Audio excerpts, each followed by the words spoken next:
Bonsoir à toutes et bonsoir à tous. Olivier Ampoux, ce thanatopracteur qui l'est depuis à peu près une trentaine d'années, qui a travaillé pour une entreprise spécialisée dans la recherche des corps lors de catastrophes naturelles ou d'accidents, que ce soit des tremblements de terre, des crashs d'avions, des tsunamis. Et est-ce que vous êtes encore en train de travailler pour cette entreprise, Olivier Ampoux? Bonjour. Je suis quasiment en train d'arrêter de travailler puisque la retraite n'est pas loin. Vous avez publié en 2015 Aux portes de l'inconnu, aux éditions de l'Opportun, au même auditeur, Ce que la mort m'a dit, les incroyables confessions d'un embaumeur en 2022. Et là, La mort me fascine. Et là, c'est en poche, Voilà, c'est en livre de poche, hein. livre de poche. Là, ce sont des petites nouvelles. Moi, ce qui m'intéressait dans ce livre, c'est que finalement, enfin, je ne sais pas si tous les auditeurs sont comme moi, mais je suis très curieuse de savoir la circonstance de la mort des gens, l'âge à laquelle ou auquel ils sont partis, quoi. Je sais pas si vous êtes comme ça. Vous êtes comme ça parce que quand vous étiez petit, déjà, vous dessiniez des personnages dans des cercueils. Oui, ça a commencé relativement tôt, quoi, dans mon parcours. C'était en fait, c'était quelque chose qui était naturel, quoi. Il n'y avait rien de morbide ou de connotation péjorative, hein. Vous dites que vous vouliez entrer dans le monde, dans ce monde d'où personne ne revient. Oui, c'était ma seule ambition n'était pas donc très très tôt d'aller danser en discothèque parce que ça ne m'intéressait pas du tout. Mais ma seule ambition était une ambition spirituelle, essayer de pouvoir s'approcher de cette ligne qui est accessible à l'être humain durant sa vie, mais que l'on ne peut pas franchir. Donc, en fait, on rentre dans cette infinité qui est grande, qui est monstrueuse en même temps, et on rentre en plus dans des paramètres qui nous permettent d'avancer en dehors de la spiritualité par l'atome. Mais la base de ma démarche a toujours été axée sur la spiritualité et la perception de tout ce qui est extérieur à notre propre cerveau, quoi. Oui, vous écrivez que la mort amène à se voir vivre, un peu comme si en une personne il y avait deux êtres dont l'un regarde l'autre. Vous pouvez me dire ce que ça veut dire, deux êtres dont l'un regarde l'autre au niveau de la mort? En fait, ce qui se passe, c'est qu'une fois que vous vous êtes détaché du côté terrifiant de la mort, vous allez pouvoir évoluer dans un autre univers où la notion de contrainte, de peur, de joie n'existe, comment pourrais-je dire, plus du tout. Et à partir de là, il va se passer un phénomène qui est très rare, mais dont je ne suis pas le seul à le vivre, je le pense. Et ça peut être bien évidemment des femmes, des hommes ou des enfants. Et cette sensation, cette perception de se voir évoluer est en fait un signe avant-coureur que que vous êtes complètement détaché de votre milieu ambiant qui vous a reçu après votre vie, votre naissance physique. Et là, vous rentrez on va dire, dans l'au-delà. Mais l'au-delà n'est pas à l'image de notre vie où l'on pense que l'on va voir des proches qui sont morts, tout ça. L'au-delà est un autre état de vie. Vous avez eu entre vos mains à peu près 10 000 défunts. Certaines fois, vous avez ressenti la présence de Dieu autour de certaines personnes, mais aussi du diable sur d'autres. Oui, c'est vrai. Alors, ce qui se passe, c'est que vous avez annoncé le chiffre de 10 000, mais il est largement au-dessus parce que je me suis amusé à faire une comptabilité que vous avez trouvé macabre. C'était de savoir, lorsque ma carrière a changé, qu'elle est allée donc vers les désastres, les accidents d'avion. Je me suis mis, donc, parce que je garde mes carnets où on recense les défunts. C'est une comptabilité que mes employeurs me demandaient. Je me suis mis à compter. Donc, c'était juste avant de me mettre dans l'avion en partance pour Saint-Domingue pour le tremblement de terre de Haïti. Et puis, je compte, j'arrive à 10 000, je fais pas trop attention. Ça dépasse 15 000, 20 000, 25 000, 30 000. Et là, je me suis dit, mais Olivier, mon pauvre Olivier, tu as donc fait entre le début de 1990 et 2000, le tremblement de terre d'Haïti, c'était 2010. Oui, 2010. Tu t'es donc occupé de l'équivalent d'une petite ville. Une petite ville est passée entre tes mains. Donc c'est pour ça qu'il y a encore ce chiffre de 10 000 qui court dans les réseaux sociaux à droite à gauche, mais que j'ai réactualisé.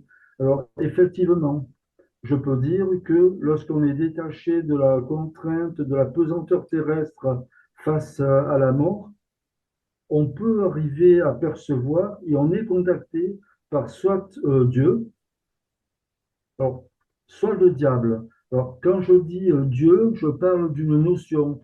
Je ne parle pas d'un dogme qui s'est emparé de cette religion après la mort du Christ. Je parle d'une forme d'initiation, quoi, quelque chose qui nous dépasse, et qui n'a rien à voir avec Dieu qui commande et qui décide. Et effectivement, le diable se manifeste quelquefois auprès du corps de certaines personnes. Alors, est-ce que c'est parce qu'il veut dire, est-ce que le diable, franchement, c'est terrifiant. Quand vous percevez, quand vous voyez que le diable se manifeste, franchement, alors moi qui voulais me détacher de la pesanteur terrestre, de la mort de l'affectif, là, vous êtes complètement tributaire de cette, on va dire, de cette personne, quoi. Parce que vous sentez que vous êtes petit. Et c'est vrai qu'il y a certains cas où on a de la peine à respirer, on a de la peine à se déplacer, et puis on regarde ce qui se passe dans l'invisible.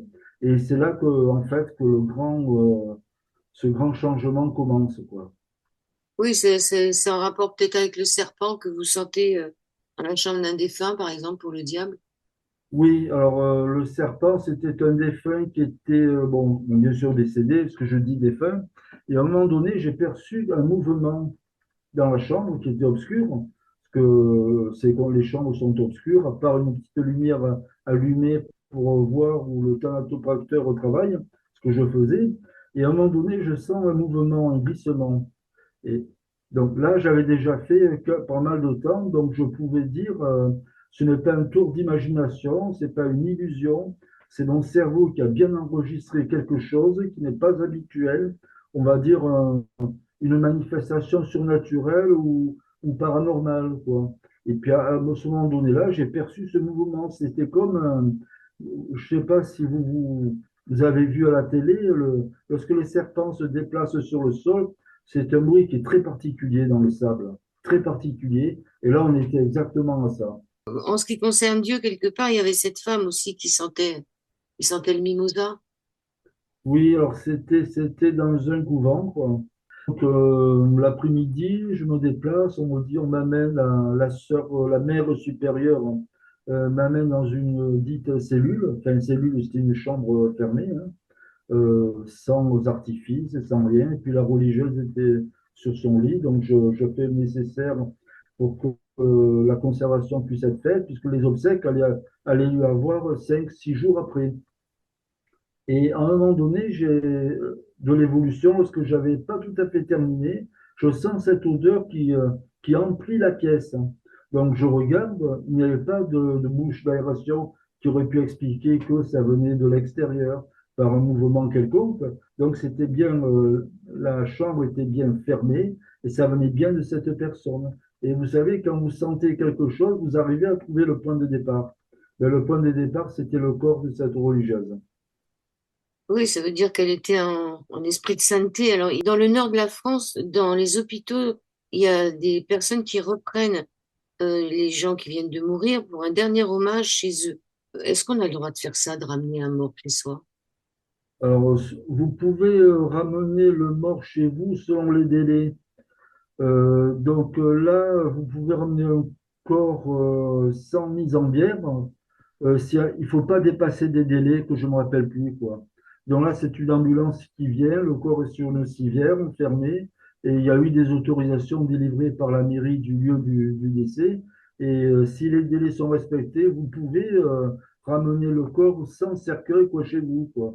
Ça- la loi le permet. Il faut partir du principe que ce sont toujours les familles qui décident et qui donnent leur, entre guillemets, ordre au pont funèbre pour la réalisation des obsèques, en règle avec la loi.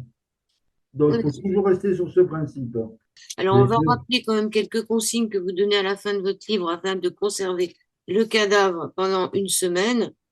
Fermez la chambre, pas de courant d'air, pas de Le courant pas d'air. aéré et pas de fleurs naturelles. Est-ce qu'il y a encore autre chose? Alors, à mes débuts, on m'a dit, il faut pas de fleurs naturelles dans la chambre. Donc, c'était un des tout premiers thanatopracteurs. Donc, je suis resté sur cette base. Le courant d'air permet d'accélérer la décomposition, hein. Vous ne pouvez rien y faire, en fait. Il faut tout fermer. Il faut que vous aériez la chambre, beaucoup, pendant 5 minutes, 10 minutes, été comme hiver, hein. Et puis après, vous fermez tout, quoi. Parce que le courant d'air, le mouvement d'air accélère des particules dans le corps. Vous avez la décomposition qui va aller encore plus vite, hein. Pour les fleurs naturelles coupées que j'ai dit, euh, quand j'ai commencé en 1988-89, quoi, c'est ce premier thanatopracteur m'a dit il ne faut pas de fleurs coupées, quoi. Donc je suis resté, on va dire, bêtement, mais ce n'est pas bêtement sur cette base. Je lui faisais entièrement confiance. Ouais, ben, il n'en faut pas dans les hôpitaux non plus, donc on peut se poser la question, mais on n'a pas la réponse. Ne pas fermer les yeux non plus immédiatement, vous a dit. Surtout. Ouais. Ouais, parce que, comment dire, là, alors, c'est vrai que vous voyez dans tous les gens que vous allez côtoyer, lorsqu'il y a un mort, qu'est-ce qu'on fait? Il vient de mourir, le cœur s'est arrêté, on va lui fermer les yeux. Mais j'ai jamais, enfin, ça m'a profondément attristé parce qu'en fait, c'est une méconnaissance de l'être humain de la mort. En fermant les yeux, l'être humain ne sait pas ce qu'est la mort. Il pense que c'est la fin, mais nous en sommes très très loin. Pour répondre à votre question directement, avant d'aller dans des sphères peut-être un peu plus aériennes spirituellement, euh, ce n'est pas parce que le cœur s'est arrêté de battre, le cœur pulse le sang et donne une activité avec le cerveau. Ce n'est pas parce que le cœur s'est arrêté de battre que le corps ne bouge plus, que c'est la mort, quoi. Attention, la mort ne commence que bien plus après, parce qu'il y a l'activité du cerveau qui continue à émettre, hein, je veux dire. Bien que le cœur ne pousse plus le sang, que le sang n'irrigue plus le corps, dont le cerveau, lorsque le corps est allongé, ce qui se passe, c'est que dans le cerveau, vous avez des liquides divers. Et vous avez du sang, vous avez tout ça. Et le corps étant allongé, par gravitation, le sang et ses différents liquides, dont je ne me rappelle plus le nom, quoi, vont descendre dans le cerveau. Et c'est cette descente de ces liquides du sang qui vont permettre une activité cérébrale, même si le cœur s'est arrêté. En fait, vous avez encore la vie. Ça veut dire que la personne décédée va vous voir dans son axe de vision et va continuer à vous entendre dans un périmètre qui est très proche. Donc, si les personnes ferment les yeux de leur défunt, ils vont priver pendant les quelques minutes qui lui restaient la vision parce que le mort va continuer à voir ses proches. Alors, si ses proches lui ferment les yeux pour les quelques minutes, c'est quelque chose d'immense. Ils ne pourront plus les voir et ne plus les entendre après. Mais c'est quelque chose qui m'a toujours un peu effrayé parce que je me rends compte que je suis l'un des seuls à dire que l'être humain dans sa globalité de tous les centaines de millions qui sont succédés depuis des siècles, mais ils n'ont toujours pas réalisé ce qu'était réellement la mort, quoi. Si on fait ça quelques heures après, est-ce que c'est plus Bon. difficile de fermer les yeux? Le corps va se rigidifier quelques heures après. Donc, si vous ne fermez pas les yeux au bout de quelques heures, les tissus se crispent, se bloquent, tout ça. Là, je parle schématiquement, hein, donc c'est pas le langage d'un médecin. Et puis, vous ne pourrez plus jamais les fermer, quoi. Comme la mâchoire, vous ne pourrez plus la fermer si elle n'est pas bloquée. Et c'est pour ça qu'on a tendance à justement à mettre un foulard sous la Voilà. mâchoire. Voilà, on a tendance à faire ce qu'on pense être bien. Oui, c'est ce que font les gens sans savoir le retentissement de leurs actes qui pour eux est issu de la peine d'avoir perdu un proche. Je veux dire, enfin, moi je vois que ça, j'ai perçu ça sur le plan spirituel simplement, quoi. La mort, en fait, comment on va dire, la mort, c'est une méconnaissance du vivant de l'être humain, une méconnaissance de l'arrêt de la vie par la dite mort. En fait, la mort ne fait que remettre en place un équilibre qui a été perturbé par la vie physique, par la vie d'après la naissance. Je veux dire, si vous continuez, si moi, Olivier, continue de son vivant à se regarder le nombril, à regarder les autres d'une certaine façon matériellement, je serais complètement à côté de la pompe, parce que la mort ne va peut-être arrêter ça, mais la mort, en fait, est le principal allié du point de départ spirituel de la notion de Dieu. C'est-à-dire que vous allez retourner dans ce point de départ dont vous êtes issu. Je pense que c'est quand même plus énorme. Une fois que vous avez ouvert une tombe, parce que il y avait un corps qui était en combustion. Ça vous est arrivé Oui. aussi de trouver des gens qui sont morts en combustion dans leur lit? Le temps, lorsque le temps passe, il a l'air d'effacer ou de ne plus du tout garder les points de détail qui sont passés. Mais lorsque donc j'avais ouvert avec le fossoyeur un cercueil, parce que il fallait faire une réduction de corps, donc en fait la tombe qui était en terre n'avait plus de place. Et la personne qui était décédée était enterrée et donc était décédée depuis de nombreuses années. Et lorsque, en creusant, donc je le dis bien à la main, sans tractopelle, à la pioche et à la pelle, après 3 mètres de profondeur, on était arrivé au cercueil, le cercueil était abîmé. Le contact de la terre humidifiée avec le poids des ans, des dizaines d'années, avait fait exploser le cercueil. Donc, on ne pouvait pas s'occuper du défunt sans que le cercueil ne part en miettes. Donc, il fallait récupérer le reste du mort et le mettre dans ce qu'on appelle un reliquaire, qui est beaucoup plus petit. Et en ouvrant le cercueil, avec le fossoyeur en titre, on s'est rendu compte qu'il n'y avait plus que la tête, le bout des mains, donc une main qui était bien entamée, le bas des jambes après en dessous des rotules, et tout le corps, le milieu du corps donc qui restait, en fait ne restait pas parce que c'était des cendres. Donc ça, Et comment vous je expliquez ça? ne sais pas. Je pense que c'est un cas de... De euh, combustion, mais on nous dit qu'il y a des gens qui peuvent, on peut retrouver des cendres dans le lit. mais Vous avez ça arrive. C'est excessivement, ça m'est arrivé une deuxième fois pour ce cas précis, mais c'est excessivement traumatisant quand vous voyez ça. Vous vous absentez, de la pièce, du laboratoire de mort ou ce que vous voulez. Et quand vous revenez, il y a vous revenez, vous trouvez que le corps est réduit ensemble au milieu. Alors, ce qui est assez extraordinaire, je ne peux pas l'expliquer. Peut-être qu'il y a des gens qui nous écoutent et qui sont plus avancés que moi pour cette partie. Et en général, ils peuvent expliquer ce cas où il y a des corps qui sont réduits ensemble. Mais ça va très vite, là. Là, c'était allé à la demi-heure, quoi. Je m'étais absenté pour une demi-heure ou 3 quarts d'heure. Et en revenant, et puis le corps était toujours sur la table de morgue bon, où j'avais travaillé. Et le corps, ben, il était réduit en cendres au milieu. Il restait que la tête, toujours la même chose, les mains et le bas des jambes. C'est assez traumatisant, je le reconnais.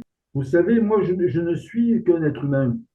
Alors, je dis des choses que les personnes qui nous écoutent ne peuvent pas voir, mais elles ne peuvent pas le voir. Pourquoi? Parce que quand on n'est pas dans un milieu morbide comme je l'ai été, on ne rencontre la mort que quelques 2, 3 fois. C'est-à-dire lorsque ses grands-parents vont décéder, lorsque les parents décèdent et vous rencontrez la mort, ou dans la logique que les gens vont refuser, lorsque vous avez des enfants qui peuvent et qui décèdent avant les parents, quoi. Bon. Il n'y a que 5, 6 fois que les gens rencontrent la mort. Tandis que, bon, moi, pour pas dire moi, Olivier, le plus beau, tout ça, j'ai rencontré la mort toutes ces milliers de fois. Donc, je suis plus habitué à dire, si ce phénomène se reproduit dans ces circonstances, c'est qu'il y a quelque chose où l'imagination ne s'est pas emballée. Hmm. Alors, dans les combustions spontanées, ça met pas le feu quand même au drap, hein, on est d'accord? Et Ben là, il y a eu des cas où c'était tellement, ben là, c'était sur une civière en inox, alors je ne pourrais pas vous dire après. Et mais je pense que le feu euh, ne se propage pas. Enfin, l'élément de chaleur dit d'incendie ne se propage pas à l'extérieur. Vous pouvez avoir autour de la pièce des genres de matière grisâtre qui s'est posée sur les instruments, mais ça, c'est pas immense, hein. Mais ça, alors là, je veux dire, je sais pas si on pourrait se retourner vers, je sais pas vers qui pour savoir ce que c'est, quoi, de la combustion spontanée. en dehors du feu, vous avez assisté à du givre et de la neige dans la chambre pendant que vous étiez Oui. en train de vous occuper de quelqu'un. Oui, c'était assez, comment dire, à un moment donné, quand vous voyez tout ça, vous n'êtes même plus dépassé, quoi. Vous dites, bon, je sais, j'ai passé tous ces mois, toutes ces années, je sais que ce n'est pas un tour de mon imagination. Je suis sain de corps et d'esprit. Alors, je le répète bien parce que vous avez toujours des gens qui vont dire, mais il est fou.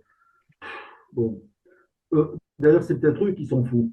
D'empêcher les êtres humains qui veulent savoir ce qui se passe après la mort, qui ont des idées, c'est peut-être eux qui sont fous et un peu malsains, parce qu'en fait, ils vont empêcher l'être humain dans sa globalité d'avancer sur la notion de mort. Et en fermant ces hypothèses qui peuvent apparaître folles complètement, ils vont empêcher de progresser, pour d'avancer un peu plus. Dans la pièce, il y a eu un froid qui était colossal, quoi, et qui n'était pas explicable, tout comme la chaleur. Si dans une pièce, vous êtes avec un défunt qui a la température du corps qui se met à augmenter d'une façon qui est anormale, parce que lorsqu'un être humain est mort, la température de son corps ne peut pas, dit rationnellement, augmenter. Mais là, c'était le cas, c'est-à-dire que je voulais donc continuer à faire mon travail, mais c'était impossible. Je ne pouvais pas m'approcher de lui, je ne pouvais pas le toucher. Donc, je me suis dit, mais écoute, mon pauvre Olivier, cet être humain qui est décédé, qui est devant toi, a agi sur son corps pour faire monter la température pour que tu ne le touches pas. Donc, il ne voulait pas que je le touche. Mais comme je suis tenu à une obligation de faire mon boulot, j'ai quand même fait mon travail, quoi. Alors, j'espère qu'il ne m'en voudra pas de ne pas avoir respecté ses volontés. Oui, parce que vous dites qu'il y en a qui refusent, hein. Il y a des défunts qui refusent qu'on les touche. Il y a des manifestations dans la chambre, des rideaux qui se tirent, des portes qui s'ouvrent, du linge. Oui, ça, c'est assez troublant quand même, parce que quand vous regardez toutes ces manifestations, alors, il faut dire une chose, c'est que pour ma part, sur l'ensemble des cas qui sont passés entre mes mains, ça ne représente, c'est pas beaucoup, hein, ces manifestations surnaturelles qui sortent de l'ordinaire. Il faut compter à peu près, je les ai quantifiées, il faut compter à peu près 5%. Donc, si vous dites 30 000, si vous dites ce brave Olivier s'est occupé de 30 000 défunts, 5%, c'est rien sur 30 000, hein. Mais ça fait sur combien d'années, combien de dizaines d'années? Je veux dire, et puis, c'est parce que vous levez le matin que vous dites, tiens, il y aura une manifestation qui va se passer, que ça va se passer. C'est pas vous qui décidez, hein. Vous êtes tributaire d'un milieu qui est autour de vous. Donc, c'est bien la preuve qu'il y a autre chose que notre vie terrestre. Oui, aussi le corps qui se soulève. Vous avez vu une lévitation, un corps qui se soulevait et qui retombe Oui, après. ça, j'ai eu deux cas de lévitation. Un qui a été traumatisant pour moi, je veux dire, parce que, bon, un qui a été traumatisant pour les circonstances de vie de la personne décédée de son entourage. Et bon, le deuxième cas de lévitation, c'est tout aussi puissant. Il m'a fallu, je sais plus, plus d'une semaine ou 10 jours pour m'en remettre. Le premier cas, bon, si vous me le permettez, le premier cas, j'étais dans une morgue et puis on m'a dit, vas-y, bon, quand même, bon, quand le bureau vous dit quand même tout ça, c'est là qu'il y a un souci quelque part. Bon. Je m'approche, je vois c'était un homme, hein, qui était allongé, qui était mort. En fait, cet homme, il s'était fait assassiner par sa femme parce qu'il battait sa femme. Il lui faisait vivre un enfer pendant des années, des années, des années, un enfer physique, un enfer psychologique. J'ai vu, il y avait des balles sur son thorax, donc sa femme, qui étaient mariés, donc lui avait tiré avec son fusil de chasse, je ne sais plus. Bon. Et lorsque j'ai voulu m'approcher de lui, il y a eu dans la pièce un battement d'aile qui s'est mis à battre, mais j'ai eu du froid sur moi, hein. Vous savez, le froid glacial qui vous prend lorsqu'il y a de la peur. Alors, quand je parle de peur, je ne parle pas d'avoir peur de ci, de ça. Je parle de cette peur où il n'y a pas de racine, hein, qui vient du très fond de l'âme humaine. Et ces ailes qui se mettaient à battre, en fait, je pense que c'était une manifestation du malin. Et juste après, le corps s'est mis à léviter, à se soulever de la civière. Donc moi, j'étais vraiment éberlué. Bêtement, qu'est-ce que je fais? Je mets ma main en dessous et non. Vous voyez la réaction bête, quelquefois, vous avez des réactions, vous réagissez à l'instinct, quoi. Non, non, c'est une lévitation, c'était pas un gag. Je veux dire. Et puis après, il s'est mis à... Alors, lorsque j'ai pris mon scalpel, parce que je voulais, bon, enlever quelque chose de la tunique où il était entouré pour la mort, parce qu'on met les corps dans des tuniques, hein. Le corps s'est mis à redescendre avec un gros fracas donc, sur la civière, et il est tombé par terre. Donc je l'ai ramassé tant bien que mal, parce qu'il était quand même lourd, et je l'ai mis dessus. Mais ça, c'était un cas. Puis le deuxième cas, alors, c'est le deuxième cas sur 30 000 défunts. Oui, donc on ne peut pas dire que j'invente, parce que là, le deuxième cas, j'étais chez un défunt, un monsieur qui était allongé sur son lit, j'avais fini le soin de conservation, et donc alors, je mets toujours mes deux valises en parallèle au lit, derrière moi. Donc, ce sont des valises où vous avez des instruments, du linge, du liquide de conservation. Et vous n'avez qu'à vous tourner, vous êtes à 1 mètre du lit, je suis à 1 mètre du lit, vous n'avez qu'à vous tourner, vous gagnez du temps, de l'espace, de la rapidité, vous n'êtes pas en désordre. Je me retourne et puis je sens dans la pièce une humidité qui arrive. J'avais le lit derrière moi, donc je cherchais un linge. Je sens que dans la pièce, il y a un taux d'humidité qui est en train de changer. Je ne sais pas comment on dit, taux d'hydrométrie, j'en sais rien. Bon, peu importe. Je trouve ça bizarre, hein. Puis là, je me retourne lentement. Vous voyez, alors je ne savais rien du tout ce que c'était ça. Mais il faut toujours faire attention. Je me retourne lentement et là, vraiment, ça a été la catastrophe. Je vois le corps qui se lève. Alors, quand il se lève, il était dans la position d'allongé. J'avais presque terminé, donc je lui avais mis les mains comme ça, prêtes conformément à ce qu'il faut faire. Il se levait lentement, lentement, lentement. Là, je dis, Olivier, c'est pas possible. Alors, j'ai eu une réaction instinctive, hein. J'ai pas bougé. Parce que j'en étais à cet instant-là précis à me dire, Olivier, si tu bouges, tu vas interférer sur ça, sur ce que tu vois, que tu n'en sais rien d'où ça vient. C'est trop gros pour toi. Donc je n'ai pas bougé. Il s'est arrêté au niveau de mes yeux. J'avais mon cœur qui battait et puis petit à petit, il s'est mis à redescendre, à rester allongé sur le lit. Quand je suis rentré chez moi le soir, j'avais un chat. Je vis dans un appartement, j'avais un chat.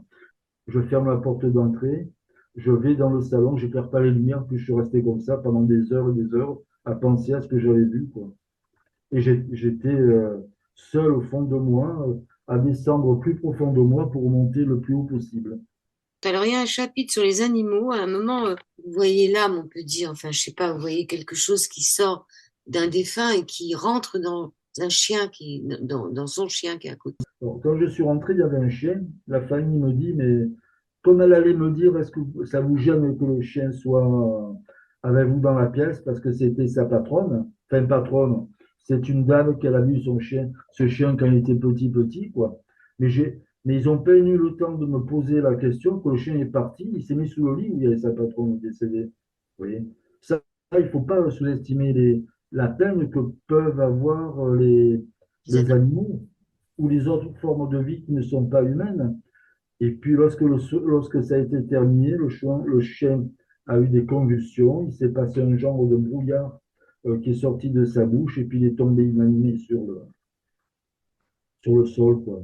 Mais ça, vous l'écrivez pas dans le livre. Là, vous Non, dites, mais on ne peut pas tout mettre parce que quelquefois, vous savez, euh, les histoires des animaux sont plus, pour moi, traumatisantes que les êtres humains. Même si je respecte les êtres humains, hein, franchement. Mais les animaux, ça a toujours été ma corde sensible. Parce que les animaux, ils meurent aussi, hein. Il n'y a pas que l'être humain qui meurt, hein. oui, mais alors ce chien, finalement, il est mort ou pas? Il est mort en plus, parce qu'après, la famille m'a rappelé longtemps après en me disant, voilà, on vous remercie. Enfin, c'est le bureau, ils ont appelé le bureau, et le bureau m'a dit, mais ça, je ne l'ai pas marqué dans le livre, et le bureau m'a dit, mais il y a la famille qui avait le chien, tu t'en rappelles? J'ai dit, oui, à peu près. Ils m'ont dit, ben, ils te remercient pour ce que tu as fait pour leur mère et, et la grand-mère, parce qu'il y avait des petits-enfants. Et il m'a dit, tu sais, le chien? Je dis, oui, ben, il est mort. Oui, parce que bon, moi, quand mon chat est mort, je veux dire, je me suis dit que je le prenais dans mon cœur et je me suis demandé s'il pouvait pas un peu m'incorporer sans que ce soit une réincarnation, mais qu'on porte un défunt dans son cœur. Parce que c'est vraiment une histoire assez troublante. Et puis aussi, faut penser que toutes ces vieilles dames ou ces vieilles personnes, ou même plus jeunes, qui perdent la vie, mais qui ont des animaux, sait pas trop quoi en faire de ces animaux après aussi. Ben, ça, c'est le drame de l'être humain, quoi. Déjà que l'être humain considère les animaux, ils en sont encore à se poser, est-ce que l'animal a un esprit, est-ce que c'est un objet ou quoi? Non, mais franchement, c'est hallucinant, quoi. Pour les animaux, j'étais sur un accident d'avion dans un pays dit un peu dur, quoi. Bon, passons. Et par rapport aux animaux. Et donc, je suis chargé de chercher les personnes, telle et telle personne, pour que je trouve. Puis je trouve une dame âgée, vous savez, et je me rends compte que bon, c'est elle qu'il fallait trouver. Et puis, chose bizarre, c'est que elle était morte, mais en se recroquevillant sur elle, les bras comme ça. Vous voyez? Là, j'ai un peu d'émotion parce que, vous voyez, donc, si je peux, si je réalise, j'ai réalisé plus de 30 000 personnes, rien que le fait de parler des animaux, ça m'a toujours plus touché que mes congénères. Même si je les aime bien, je les respecte. Bon, bon enfin, on sort donc avec la personne avec qui j'étais, on sort cette dame des décombres, des bouts de bois, de la terre. C'était horrible, elle était amalgamée avec la terre, c'est quelque chose d'atroce. Bon, on la sort et puis on la met sur une bâche, le corps inanimé, bien évidemment, sur une terre, et puis on voit qu'elle était recroquevillée.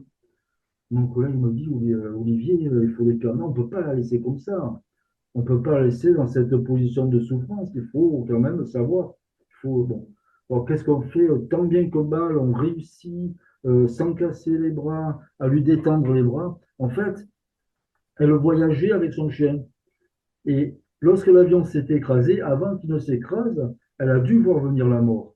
Vous savez, quand un avion tombe, il tombe. Vous le sentez dans la pesanteur, dans l'habitacle de l'avion. Donc, qu'est-ce qu'elle a fait, cette dame? Elle a pris son chien dans ses bras, elle l'a serré, et puis l'impact a été tellement colossal, bon, qu'ils n'en sont pas réchappés. Donc, ce qu'on a fait, on a dérogé à une règle, c'est que, bon, on a une liste, on n'a pas fait que la liste, on a gardé le chien. Donc, on l'a mis bon, dans un reliquaire et on l'a étiqueté avec cette dame. Et plusieurs mois après, toujours pareil, mon collègue m'envoie un email, il me dit, Olivier, tu sais, le chien, on a bien fait d'avoir fait ce qu'on a fait, parce que ce chien, c'était le chien de cette dame.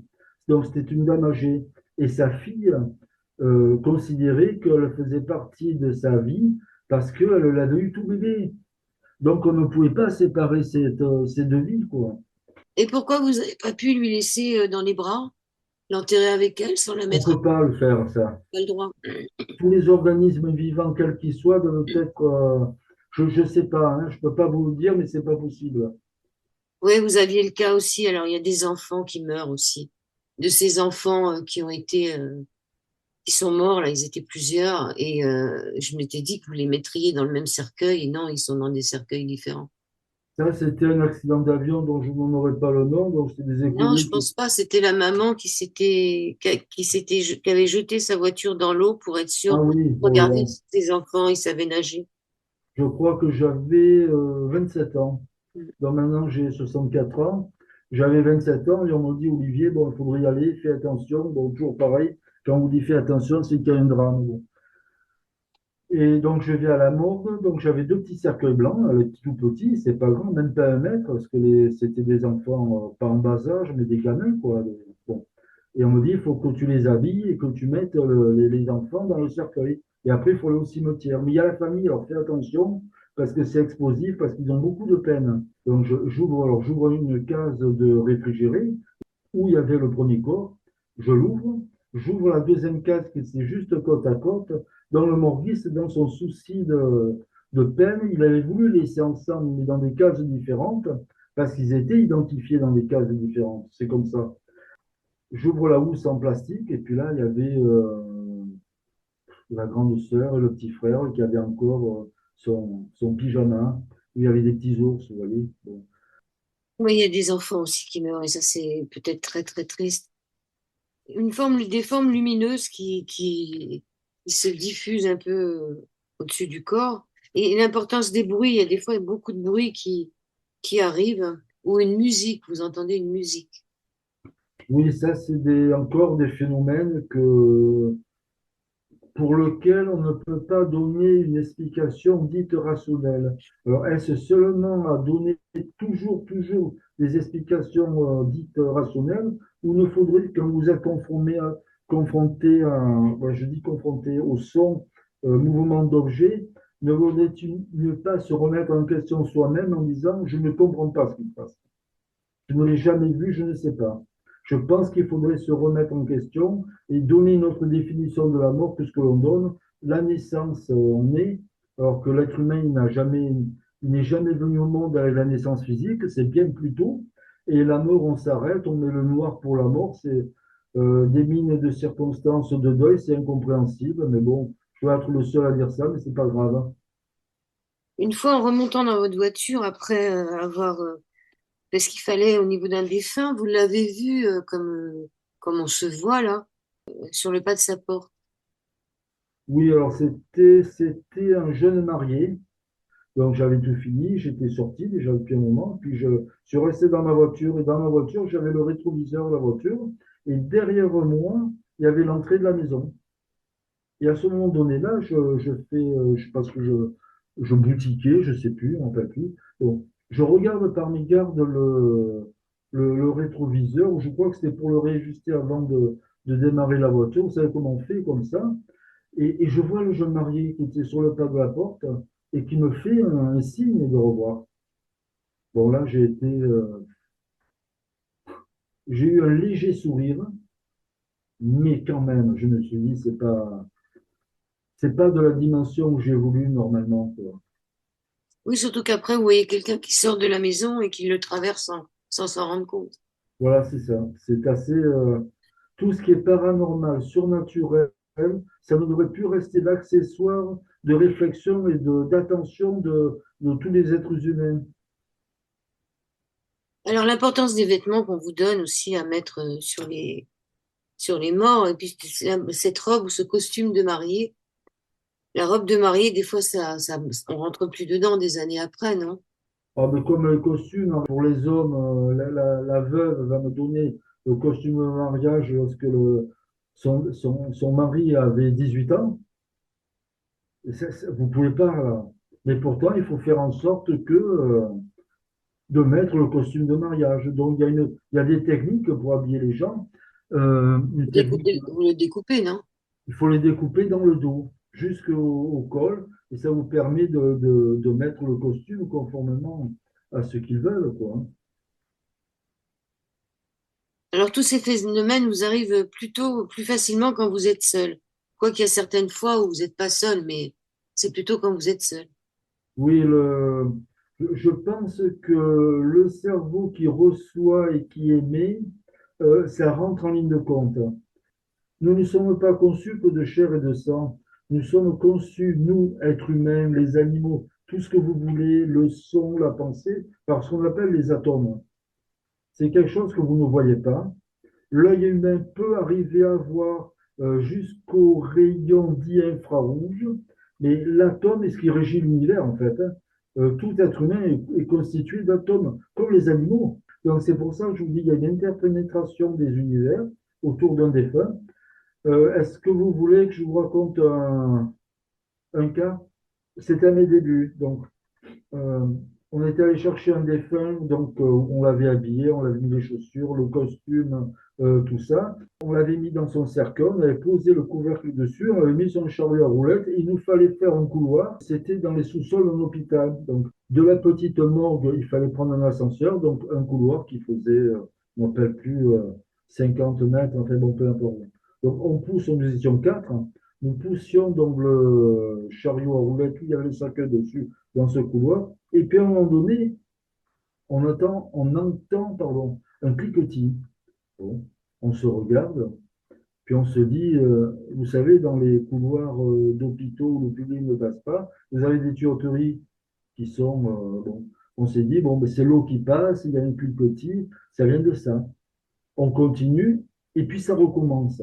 Mais là, la sonorité métallique avait changé. On se dit, il y a quelque chose maintenant. Mais à ce moment donné-là, de deuxième fois, ça nous suivait en fait. Quand on s'était arrêté, il s'était arrêté. Bon. On se regarde, on dit rien, et on continue, et on va jusqu'à l'ascenseur. Et on appuie sur le bouton, la porte s'ouvre, donc le cliquetis était un petit peu loin, mais continue à avancer vers nous, vous voyez, comme une présence étrangère invisible qui avance vers nous, mais on ne savait pas ce que c'était. Bon. Lorsque la porte de l'ascenseur se referme et que j'appuie, ou non, mon collègue appuie sur le bouton pour aller à l'étage où il fallait aller, ça s'arrête à la porte de l'ascenseur. Là, on s'est dit, il y a un problème, hein. Vraiment, il y a un problème, c'est pas normal. Instinctivement, je regarde un de mes collègues. Vous savez, les gens qui travaillent dans les pompes funèbres ont un second sens, hein. On se regarde et j'appuie sur le bouton pour bloquer l'ascenseur. Vous avez un bouton arrêt, bon, c'est comme ça. Qu'est-ce que je fais? J'enlève le couvercle. Je pouvais enlever encore le couvercle du cercueil parce qu'il n'y avait pas eu les scellés de la police. J'enlève le bas du capiton. Je regarde les chaussures donc, du défunt et il y avait sous les talons, je ne sais pas si vous vous en rappelez, je crois qu'il y en a encore, des talonnettes en acier. On appelait ça des fers. Voilà, donc en fait, c'était bien le bruit des fers, au vu comment ils étaient faits, de cet homme décédé, enfin, de son double qui nous suivait. Alors ça, c'est quelqu'un qui vous suit dans les couloirs, mais vous avez ressenti aussi une douce pression sur votre avant-bras d'une femme qui vous a touché, quoi. Oui, je crois que je m'étais déplacé de nuit c'était une urgence parce que, bon, les délais étaient dépassés, je ne me rappelle plus du tout, et à un moment donné, je sens une pression sur le bras. Et là, je me dis, c'est pas normal parce que Olivier, qui est tout seul, il y a cette dame, il y avait sa fille qui attend que tu aies fini ce qu'il fallait faire. Donc, et là, quand vous sentez comme ça des frôlements, vous vous dites, mais qu'est-ce que je peux faire? Vous pouvez rien faire, en fait, à un moment donné, de cette approche surnaturelle de ces entités de mort, ben, vous subissez tout simplement, quoi. Mais on n'est pas comment dit-on, lorsque le mal pénètre dans la matière, dans les maisons hantées, tout ça, quoi. Parce que ça, les maisons hantées, la matière qui garde le mal, ça, c'est quelque chose d'autre qui est puissant, quoi. Parce que le mal, s'il est resté dans la matière d'une maison, que la maison est démolie, et que dans des poutres en bois, des plafonds, tout ça, et que vous jetez ça à des charges, et qu'après, par hasard, ça va dans un fleuve, le bois, s'il fait 1000 kilomètres pour rejoindre notre continent, le mal qui était dans le bois va arriver sur notre endroit. Et vous n'arriverez plus jamais si vous n'arrivez plus à trouver la source du mal, vous ne pourrez jamais régler le problème, quoi. Ouais, il faudrait le brûler, il y a que le feu qui peut faire quelque chose. Vous avez entendu un cœur qui battait alors que la personne était décédée. Il y a des moments où vous vous êtes posé la question de savoir si les gens étaient bien morts. Oui, il y a eu des moments où je me suis dit, mais bon sang, ce qui se passe là, c'est pas normal, il est pas mort.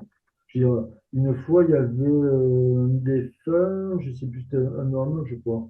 Et puis, il a son bras qui se rétracte. C'est pas normal que le bras d'un défunt qui est en position, que le bras soit en position allongée, se rétracte. J'ai dit, bon sang, mais qu'est-ce que c'est ça? Genre, vous voyez, c'est en quelques secondes. Vous dites, il est vivant. Comment il faut que je fasse? Le médecin, il a fait le constat d'essai, mais il n'a rien vu. Alors, en fait, ce qui s'était passé, c'est que, il avait un tricot de peau et il restait la manche du tricot de peau. Je ne sais pas comment, c'est moi qui en manipulant le corps, qui a fait, et le bras s'est rétracté, quoi. Et je m'en suis aperçu qu'après. Mais franchement, vous avez peur, là. Et Parce le cœur, et le cœur. Une fois vous que, tombez sur un cœur qui chauffe ou qui, je sais pas, vous entendez des battements de cœur. De oui, cœur. oui, oui, j'avais travaillé j'avais fait les 3 quarts, je crois, du soin de conservation. Et vous savez, bon, le défunt est allongé, tout ça. Puis bon, vous le nettoyez, vous le lavez, tout ça, quoi. Et donc ça, c'est les défunts normaux. Enfin, quand je dis normaux, qui sont morts de mort normale naturelle. Après, vous avez des soins qui sont des personnes qui sont autopsiées pour chercher les causes sérieuses et réelles de la mort par un médecin légiste. Et là, donc tout était ouvert. Le médecin légiste avait fait son travail, puis l'accident avait fait des dégâts. Et c'est là où le cœur s'est mis à battre.